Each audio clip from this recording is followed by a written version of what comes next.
ବନ୍ଧୁ ଆମେ ଇଂରାଜୀରେ କହୁନେ ଗଡ୍ ଇଜ୍ ଗୁଡ୍, ତାର ଓଡ଼ିଆ କ'ଣ? ଈଶ୍ୱର ଭଲ? ନାଇଁ, ତାର ଓଡ଼ିଆ ଅର୍ଥ ହେଲା ଈଶ୍ୱର ମଙ୍ଗଳମୟ। ଈଶ୍ୱର ମଙ୍ଗଳମୟ translate into English that god is good. ମୁଁ ଏଇଠି ଗୋଟେ ପ୍ରଶ୍ନ ଆପଣଙ୍କୁ ପଚାରିବି। ଯେତେ ଘଟଣା ଆପଣଙ୍କ ଜୀବନରେ ଘଟିଛି କି ମୋ ଜୀବନରେ ଘଟିଛି ବା ଆମ ଜୀବନରେ ଘଟୁଛି, ସବୁ ଈଶ୍ୱରଙ୍କ ଇଚ୍ଛାରେ ହେଉଛି ନା ନାହିଁ? ସବୁ ପୂର୍ବ ନିର୍ଦ୍ଧାରିତ। ହେଲେ ସବୁ କ'ଣ ଆମ ପାଇଁ ମଙ୍ଗଳ ହେଉଛି? ହେଉଛି କି? ହେଉନି। ତାହେଲେ କ'ଣ ଏ ଯେଉଁ ଗଡ୍ ଇଜ୍ ଗୁଡ୍ ତାର ଅର୍ଥ କ'ଣ ହେଲା? ତାର ଅର୍ଥ ହେଲା ଈଶ୍ୱର ଇଚ୍ଛାମୟ। ଦୈବ ଦୌଡ଼ି ମଣିଷ ଗାଇ, ଜେଣିକି ଟାଣଇ ତେଣିକି ଯାଇ। ଈଶ୍ୱର ଯାହା ଚାହିଁବେ ତାହା ହିଁ ହେବ। ଏଇଥିପାଇଁ ତ ସେ ଅନାଦି ନିରାକାର ଅନନ୍ତ, ତାଙ୍କୁ କେହି କେବେ ଦେଖିନି, ତାଙ୍କ ନିର୍ଦ୍ଦେଶରେ ସଂସାର ଚାଲିଛି। ଆମେ ଏତିକି ଭାବିବା ଯେ ଶ୍ରୀମଦ୍ ଭଗବତ ଗୀତାରେ ଶ୍ରୀକୃଷ୍ଣ ଅର୍ଜୁନ ଗୋଟିଏ କଥା କହିଥିଲେ, କର୍ମଣ୍ୟେବାଧିକାରସ୍ତେ, କର୍ମରେ ହିଁ ତୁମର ଅଧିକାର ଅଛି। ମା ଫଳେଷୁ କଦାଚନ, ଫଳର ଅଧିକାର ନାହିଁ। କାରଣ ମୁଁ ହେଲି ପରୀକ୍ଷକ, ମୁଁ ନିରୀକ୍ଷକ। ମୁଁ ତୁମ କର୍ମକୁ ପରୀକ୍ଷା ନିରୀକ୍ଷା କରି ଫଳାଦେଶ କରିବି। ଆମେ ଯଦି ଭଲ କର୍ମ କରିବା ସେ ଆମ ଭଲ ଫଳ ଦେବେ। ଆମେ ଯଦି ଖରାପ କର୍ମ କରିବା ତାହେଲେ ସେ ଖରାପ ଫଳ ଦେବେ। ସେଇଥିପାଇଁ ଜ୍ଞାନୀ କ'ଣ ଲେଖିଲେ, ସୁଖସ୍ୟ ଦୁଃଖସ୍ୟ ନ କୋପି ଦାତା। ଯଦି ମୁଁ ଝୁଣ୍ଟିଏ ରାସ୍ତାରେ ପଡ଼ିଗଲି, କହୁଛି ତମ ପାଇଁ ପଡ଼ିଲି। ହଁ, ତମେ କାହିଁ ରାସ୍ତାରେ ଇଟା ପକାଇଥିଲ? ନାଇଁ ନାଇଁ ନାଇଁ ନାଇଁ, ଚାଲି ନ ଜାଣି ବାଟର ଦୋଷ। କେହି କାହାକୁ ସୁଖ କି ଦୁଃଖ ଦିଏନି। ଯେମିତି ମୀନ ରାଶି କେତୁ ଗ୍ରହ,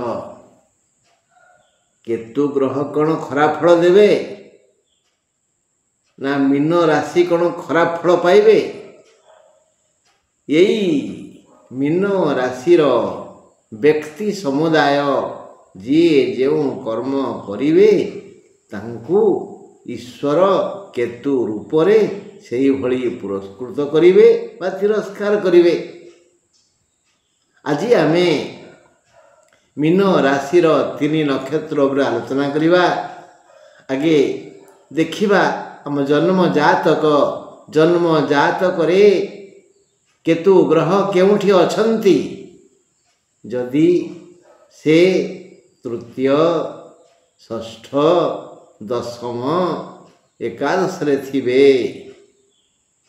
ଭଲ ଫଳ ଦେବେ। ଯଦି ସେ ମେଷ, ବିଛା, ଧନୁ, ମୀନ, କର୍କଟ ବା ସିଂହରେ ଥିବେ ତେବେ ବି ଭଲ ଫଳ ଦେବେ। ଯଦି ସେ ଚନ୍ଦ୍ର, ସୂର୍ଯ୍ୟ, ମଙ୍ଗଳ ଓ ବୃହସ୍ପତିଙ୍କ ଦୃଷ୍ଟିରେ ଥିବେ ଭଲ ଫଳ ଦେବେ। ବା ଏଇ ବୃହସ୍ପତି, ମଙ୍ଗଳ, ସୂର୍ଯ୍ୟ ବା ଚନ୍ଦ୍ରଙ୍କ ସାଥିରେ ଥିବେ ଭଲ ଫଳ ଦେବେ। ତେଣୁ ମୁଁ ଯଦି ଆପଣମାନଙ୍କୁ କହିବି ଏବେ ଖରାପ ଫଳ ଦେବେ କେତୁ, ଭଲ ଜାଗାରେ ଅଛନ୍ତି, ମୁଁ କହିଲି ଖରାପ ଫଳ ଦେବେ, ତାହେଲେ ଏଠି କିଛି ହିସାବ ପତ୍ର ହେବ, ମାନେ ଖରାପ ଫଳ କମିଯିବ। ଏତଦ୍ ବ୍ୟତୀତ ଯଦି ସେ ଖରାପ ଜାଗାରେ ଥିବେ ଆଉ ମୁଁ କହିବି ସେ ଭଲ ଫଳ ଦେବେ, ତାହେଲେ ଏଠି ମଧ୍ୟ ଭଲ ଫଳ କମିଯିବ। ଖରାପ ଜାଗାରେ ଥିବେ ଖରାପ ଫଳ ଦେବେ କୁହାକହି ହେଲେ ଖରାପ ଅଂଶ ବଢ଼ିଯିବ। ଭଲ ଜାଗାରେ ଥିବେ ଭଲ ଫଳ କୁହାକହି ହେଲେ ଭଲ ଫଳ ବଢ଼ିଯିବ। ଏହା ହେଲା ଆଜିର ଆଲୋଚନାର ସାରାଂଶ। ଏବେ ଆମେ ଆଲୋଚନା କରିବା 25 ନକ୍ଷତ୍ର 12 ରାଶି ମାନେ ପୂର୍ବ ଭାଦ୍ର ମୀନ ରାଶି 25 ବିଭକ୍ତ 12 ରାଶି। ସେ କ'ଣ ଫଳ ଭୋଗିବେ? ସେ ଭୋଗିବେ ଅଭାବ, ବୃଥା ବ୍ୟୟ ହେଇଯିବ। ବଙ୍ଗଳାର ଉକ୍ତିଟିଏ ଅଛି, ଅପବ୍ୟୟୋ ନା କର ଅଭାବେ ନା ପଡ଼। ବୃଥା ବ୍ୟୟ କରନି କି ଅଭାବରେ ପଡ଼ନି। ଯେ ବୃଥା ବ୍ୟୟୀ ତାଙ୍କ ପାଇଁ ଏଇ ସମସ୍ୟା ଆସେ। କ'ଣ ସବୁ ପୂର୍ବଭାଦ୍ର ନକ୍ଷତ୍ର ବୃଥା ବ୍ୟୟ କରନ୍ତି? ନା, ଗ୍ରହଙ୍କ ସ୍ଥିତିକି ନେଇ, ପରିବେଶକୁ ନେଇ, ସଂସ୍କାରକୁ ନେଇ। ଦେଖିବା କ'ଣ ଲେଖା ହେଲା। ଏ କେତୁ ଚଳନ ପୂର୍ବଭାଦ୍ର ମୀନ ପାଇଁ ହାନିପ୍ରଦ ହେବ। ଦୁର୍ଯୋଗ ମାନେ ଅର୍ଥନାଶ, ବିଭିନ୍ନ କାରଣରୁ ଅର୍ଥ ହାତରୁ ଖସିଯିବ। ବିଭିନ୍ନ କାର୍ଯ୍ୟକୁ କାର୍ଯ୍ୟକାରୀ କରିବା ପାଇଁ ଧନ ଖର୍ଚ୍ଚ ହୋଇଯିବ। ସଞ୍ଚିତ ସମ୍ପତ୍ତି ନାନା ଦିଗରେ ଖର୍ଚ୍ଚ ହୋଇଯିବ। ହାତ ଖାଲି ହୋଇଯିବ। ଯଦି ଏହା ନ୍ୟାୟ ପଥରେ ଅର୍ଜିତ, ତେବେ ସେ ଧନରେ ଘର ଗଢ଼ା ହେବ, ଜମି ବା ସୁନା କିଣା ହେବ ଓ ସନ୍ତାନମାନଙ୍କ ଶିକ୍ଷାରେ ବ୍ୟୟ ହେବ। ଅନ୍ୟଥା ଯଦି ଅନ୍ୟାୟ ଉପାର୍ଜିତ, ତାହା ହଜିଯାଇପାରେ, ଚୋରି ହୋଇଯାଇପାରେ, ପ୍ରାକୃତିକ ବିପର୍ଯ୍ୟୟ ଘଟି ବଡ଼ ଧରଣର କ୍ଷୟକ୍ଷତି ଘଟିଯାଇପାରେ। କୁହାଯାଏ, ଅନ୍ୟାୟାର୍ଜିତ ଧନ 10 ବର୍ଷ ପରେ ହୁଏ ହୀନ। ଅନ୍ୟାୟ ଉପାୟରେ ଯେଉଁ ଧନ ଅର୍ଜନ କରାଯାଏ, ତାର ଆୟୁଷ ମାତ୍ର 10 ବର୍ଷ। 10 ବର୍ଷ ପରେ ଅଧର୍ମ ବିତ୍ତ ବଢ଼େ ବହୁତ, ଗଲା ବେଳେ ଯାଏ ମୂଳ ସହିତ। ଯଦି କେବେ ଆପଣ ଗୋବର ଗୋଟେଇଥିବେ, ଶୁଖିଲା ଗୋବର ଉଠେଇବେ, ଦେଖିବେ ସେ ପୁଳାଏ ମାଟି ନେଇକରି ଉଠିବ। ଗୋବର ପବିତ୍ର, ଉପକାରୀ, ତଥାପି ସେ ଏହି ଶିକ୍ଷା ଦିଏ, ଅଧର୍ମବିତ୍ତ। ଯଦି ନ୍ୟାୟୋଜିତ, ନ୍ୟାୟରେ ଅର୍ଜନ କରିଥିବେ, ଜମା କାନ୍ଦିବାର ପ୍ରଶ୍ନ ନାହିଁ। ଏଣୁ ଧନ ଅର୍ଜନେ କୁହାହେଲା, ଧନ ଅର୍ଜନେ ଧର୍ମ କରି ଧର୍ମେ ପ୍ରାପତ ନରହରି। ଧନ ରୋଜଗାର କର, କିନ୍ତୁ ଧର୍ମରେ, ନ୍ୟାୟରେ, ଅନ୍ୟାୟରେ ନୁହଁ। ସେ ଯାହା ହେଉ, ଅର୍ଜିତ ସମ୍ପତ୍ତି ସରିଗଲେ ଭାରି ବାଧେ। ଏହା ଜାଣି ଏବେ ଠାରୁ ସତ୍ଚିନ୍ତା କରି ସତ୍କର୍ମ କରନ୍ତୁ। ସତ୍କର୍ମର ଫଳ ସତ୍ ହୋଇଥାଏ, ମାନେ ବୃଥା ବ୍ୟୟ ହୁଏନି। ଘିଅ ଢାଳି ହେବ, ତଳେ ନୁହଁ, ଡାଲିରେ ପେଟକୁ ଯିବ, ନଷ୍ଟ ହେବନି। ରହିଲି ବନ୍ଧୁ। ଏବେ ଆମେ ଯିବା ମୀନ ରାଶି, ଉତ୍ତର ଭାଦ୍ର ନକ୍ଷତ୍ର। ଏଠି ବହୁତ ଭଲ ଫଳ ଆସିବ। ସମ୍ମାନ ପ୍ରାପ୍ତି, ସମ୍ମାନ, ଉଚ୍ଚ କୋଟିର ଧନ। ପୁଣ୍ୟାତ୍ମ ମାନେ ସମ୍ମାନ ପାଇଥାନ୍ତି। କବି ସୂର୍ଯ୍ୟ ବଳରଥ ଚାଲିଗଲେ। ତାଙ୍କ ଛାତ୍ର କବିବର ସେ ଲେଖିଲେ, ମାଟି ଦେହ ତବ ଗ୍ରାସିଛି ଶ୍ମଶାନ, ଯଶ ଦେହେ ତୁମେ ଚିର ଆୟୁଷ୍ମାନ। ମାଟିରେ ଗଢ଼ା ହେଇଥିବା ଏ ଶରୀରକୁ ମାଟି ଖାଇଦେଲା, ଶ୍ମଶାନରେ ଏ ନଷ୍ଟ ହେଇଗଲା। କିନ୍ତୁ ତମେ ଯେଉଁ ଯଶ ପତାକା ପୋତି ଦେଇଗଲ, ଉଡ଼ାଇ ଦେଇଗଲ, ସେ କାଳ କାଳକୁ ହିଁ ଥିବ। ଯେ ଯାଏ ଓଡ଼ିଆ ଥିବ, ଓଡ଼ିଶା ଥିବ, ସେ ଯାଏ ତମେ ବଞ୍ଚିଛ।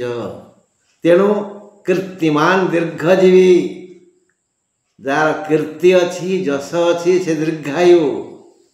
ବନ୍ଧୁ, ଆଲୋଚନା କରିବା ଉତ୍ତର ଭାଦ୍ର ମୀନ ପାଇଁ ଶୁଭ ସମୟ ଆସିଗଲା। କେତୁ ଗ୍ରହ ଏହି ନକ୍ଷତ୍ରକୁ ସମ୍ମାନିତ କରିବା ଯୋଜନା କରୁଛନ୍ତି। କେବଳ ଭାଗ୍ୟବାନ ବ୍ୟକ୍ତି ହିଁ ସମ୍ମାନିତ ହୋଇଥାନ୍ତି। ଏହା ସମସ୍ତ ସତ୍କର୍ମର ଫଳ।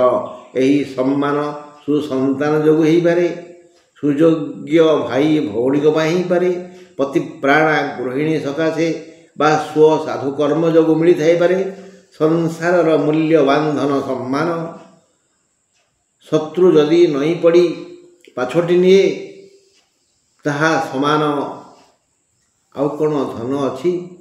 କାଲି ଯିଏ ନିନ୍ଦା କରୁଥିଲା, ଘୃଣା କରୁଥିଲା, ନାକ ଟେକୁଥିଲା, କଟୁକ୍ତି କହୁଥିଲା, ଯଦି ସେ ନଇଁ ପଡ଼ି ପାଦ ଛୁଇଁ ପାଛୋଟି ନିଏ, କହିଲ ଭାଇ ଆଠୁ ଭଳି ବଡ଼ ଧନ ଆଉ କିଛି ଅଛି? ଏହି ସମୟରେ ବନ୍ଧୁ ସମ୍ପର୍କ ସୃଷ୍ଟି ହେବ, ପ୍ରମୋସନ୍ ହୋଇଯାଇପାରେ, ସନ୍ତାନ ଯୋଗ୍ୟ ହୋଇପାରେ, ଝିଅ ପାଇଁ ଭଲ ସଂସ୍କାରିତ ଘର ଓ ବର ମିଳିଯାଇପାରେ, ଋଣ ରୋଗ ଓ ଶତ୍ରୁ ପରାହତ ହୋଇପାରନ୍ତି, ମନ ମଧ୍ୟରେ ଆନନ୍ଦର ଜୁଆର ଆସିବ, ମନ ଆନନ୍ଦିତ ହେବ ଓ ଦେହ ସୁସ୍ଥ ରହିବ। ଅଧମାହା ଧନ ଇଚ୍ଛନ୍ତି। ଯିଏ ଖାଲି ଧନ ଧନ ଧନ ଧନ ଧନ ଚିନ୍ତା କରନ୍ତି ଶୟନେ ସ୍ୱପ୍ନ ଜାଗରଣେ, ତାକୁ ଜ୍ଞାନୀମାନେ କହିଲେ ଅଧମ। ଅଧମାହା ଧନମ୍ ଇଚ୍ଛନ୍ତି। ଧନଂ ମାନଂ ଚ ମଧ୍ୟମା। ଯିଏ ସମ୍ମାନର ସହିତ ଧନ ରୋଜଗାର କରନ୍ତି, ଇଜ୍ଜତକୁ ଜଗନ୍ତି, କେହି ଆମକୁ ଆଙ୍ଗୁଠ ଦେଖେ ନ କହୁ ତୁ ଲୋଭୀ, ସେମାନେ ମଧ୍ୟମ। ମାନେ ତମେ ମୁଁ ଆମେମାନେ ସଂସାରୀ, ଆମେ ତ ବଞ୍ଚିବା, ଧନ ଦରକାର ନା, ସମ୍ମାନର ସହ। ଧନମାନଂ ଚ ମଧ୍ୟମା କିନ୍ତୁ ଉତ୍ତମାହା ମାନମ ଇଚ୍ଛନ୍ତି। ଯେଉଁମାନେ କେବଳ ସମ୍ମାନ ଖୋଜନ୍ତି ସେମାନେ ଉତ୍ତମ। କାହିଁକି? ମାନ ହିଁ ମହତାଂ ଧନଂ। ଯେ ମହତ ଲୋକ, ଯେ ମହାପୁରୁଷ, ତାଙ୍କର ଧନ ହେଉଛି ସବୁକିଛି। ମାନ ତାଙ୍କ ମାନ ବା ସମ୍ମାନ ହେଉଛି ଧନ, ଆଉ ସେଇ ଧନ ହେଉଛି ସବୁକିଛି।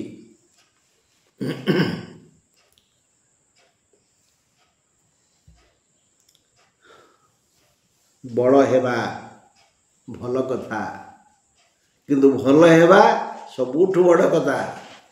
ଆପଣ ଭଲ ହିଁ ଯାଆନ୍ତୁ, ମୁଁ ବି ଆପଣଙ୍କୁ ଅନୁସରଣ କରିବି। ଆପଣ ଭଲ ହେଲେ ମୁଁ ଭଲ ହେବା ଚେଷ୍ଟା କରିବି। ଚେଷ୍ଟା କରନ୍ତୁ ନା। ହଁ ବନ୍ଧୁ, ଆଜି ଆମେ ପୁଣି ଯିବା ଶେଷ ରାଶି ଆଉ ଶେଷ ନକ୍ଷତ୍ର। 27 ନକ୍ଷତ୍ର ରେବତୀ। ରେବତୀ ନକ୍ଷତ୍ର, ମୀନ ରାଶି। ଅସୁବିଧା କଥା କ'ଣ ହେଲା? ଦେହ ଖରାପ ହେବ, ପୀଡ଼ା ହେବ,